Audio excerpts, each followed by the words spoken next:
Salutations everyone, it is Matty here today, and welcome to the Elder Scrolls 6 Wishlist series, a series designed to help dictate the future of the Elder Scrolls franchise. Every Thursday at 12 p.m. Eastern Standard Time, we plant our butts right here in this comment section on this channel and talk about the possibilities. What can Bethesda learn from through the past and other titles as well? Today, we are discussing guilds in the Elder Scrolls franchise, which is arguably one of the favorite components for many gamers in this series. This comment comes from Evan Diaz. The guild should cut you off depending upon your skill. You shouldn't be the Archmage if you have minimal magic skills. Fantastic comment. Now, I do believe in the older Elder Scrolls games, you did have to have a certain skill level to join a guild, and as time progressed with the franchise and it increased in popularity, yeah, it started to get a little bit more streamlined, easier to get into these guilds where it was more so just talking to the right person. Now, we're going to be talking about guilds overall, but focusing on this comment originally, I like that idea as well. At least in the Elder Scrolls, while I don't like the huge power trip that Bethesda Game Studios games tend to do, I can at least understand becoming the leader of multiple guilds if you build your character just right. But also, like we've said before, Bethesda, we'd like to miss things in the first playthrough so that we can go back a second playthrough and experience something new.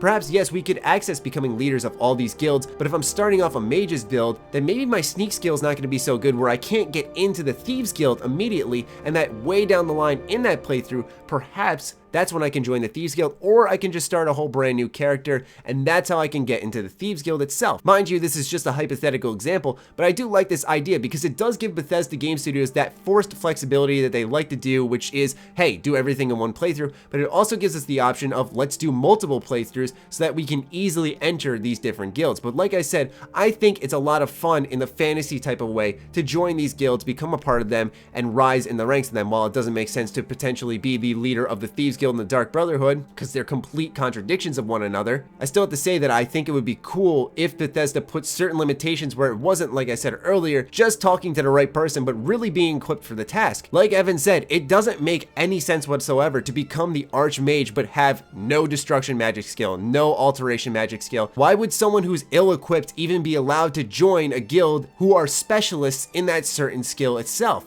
It does make sense in Skyrim where you find trainers in these guilds who train the specific skills that you need to be good in that guild itself. For example, you'll see a sneak trainer in the Thieves Guild. What would be smart is if Bethesda created conflicts between these factions where perhaps some of their storylines, in a sense, I don't want to say overlapped because that's what Fallout 4 did and it didn't work out well, but they crisscrossed where maybe if you do something with the Fighters Guild, that might bother the Mages Guild that crosses paths with them at a certain point in time. Acknowledgement of the actions in the universe where they have repercussions and you're constantly reminded of what you did that might have angered someone or made them happy that you did it. Because I feel like these factions don't even know one another exists, they just are there solely as a game component and a trope in the franchise rather than a living, breathing organization within the Elder Scrolls universe. Like I said, I love being a part of all these guilds, and I think it's key that Bethesda continues to at least allow that, but limitations seem to be the key to fixing a lot of problems in Bethesda Game Studios games where they try to make everything accessible, water a lot of things down, and in an attempt to streamline them, which essentially makes a worse product in turn. If there were just slight tweaks here and there where, yeah, I would actually have to work on a certain skill to become a part of the guild, the payoffs there, the investments there, and in turn my character is stronger for that, but it's not that open sense like a Skyrim or a Fallout 4 where it's like, yeah, you can just join this or that, whatever you want. Anyway, Evan, thank you for your fantastic comment. I know you guys have wanted to talk about guilds quite a bit on the channel, so we're finally getting around to it here.